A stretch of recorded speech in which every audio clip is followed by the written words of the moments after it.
பொம்பளை பிள்ளைகளை அசிங்கமாக பேசுறதுக்கு என் வாய் வரமாட்டேங்கு.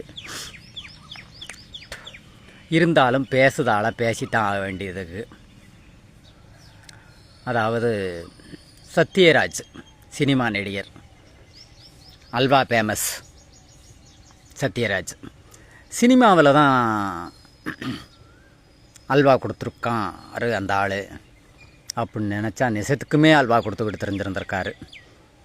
யார்? சத்யராஜ். மகா பொம்பளை ஆளுகளுக்கு சொல்லுதான். யார்? திவ்யா சத்யராஜ்.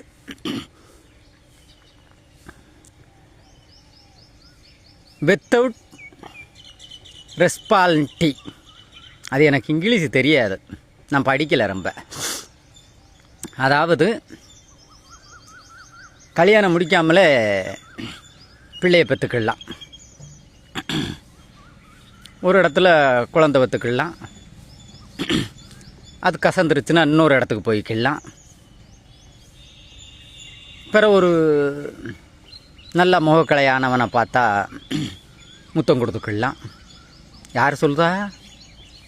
திவ்யா சத்யராஜ். நம்ம தமிழக பெண்களுக்கு அறிவுரை. உன்னையெல்லாம் எப்படி பொம்பளைன்னு சொல்ல முடியும்? பொட்டச்சின்னு தானே சொல்ல முடியும்.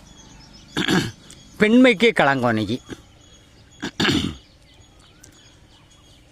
உலகத்திலேயே பாரத தேசத்தில் மட்டும்தான் பெண்மையை தெய்வமாக மதிக்கக்கூடிய இடம். உனக்கெல்லாம் என்னமும் தெரிஞ்சிருந்துச்சுன்னா இப்படி சொல்லுவியா? உன் அப்பன் அல்வா கொடுத்துக்கிட்டு இருந்திருக்கான். யாருக்கெல்லாம் கொடுத்தானோ? நீ பெரிய ஆள் நினச்சிக்கிட்டு இருக்கியா? ஈவே ராமசாமி அந்த ஆள் இப்படித்தான் காவேரிக்கரை மொத்தம் தெரிஞ்சிருந்திருக்கான். தாசியை கூப்பிட்டுக்கிட்டு மணியம்மா போய் கஞ்சி சம்மந்துக்கிட்டு போயிருந்திருக்கா. மணியம்மையா இன்னொருத்தி மூத்தவா இருக்காள்ல, மூத்தோடியா அவ. ஒரு வேசி போயிட்டு இன்னொரு வேசி வந்துட்டான் இருக்கான் அந்த ஆள். பெண்மையை மதிக்க வேணாம், பெண்மைக்கு சப்போர்ட் பண்ணுதான் வேணாம். அதுக்கு எங்கள் ஊரில் என்ன பேச்சு தெரியுமா? என்ன பேர் தெரியுமா? வேசி தாசி தேவடியா அவுசாரி.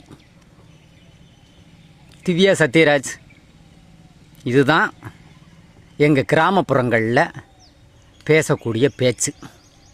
நீ சொன்ன விளக்கம் தமிழக மக்களை வாழ வை.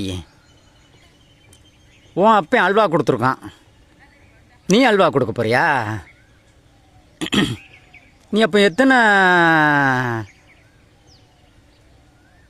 திருமணம் கடந்த உறவு நீ ஊரால சொல்லுத?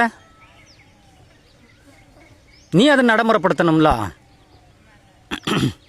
உங்கள் அப்பன் ஈவே ராமசாமி கொள்கை, நீ ஈவே ராமசாமி கொள்கை, செயல்பாட்டில் அது இருக்கணும்ல. ஒரு பெண்மை இங்கே ஒரு பெண்மைக்கு களங்கமாக இருந்திருக்கிய.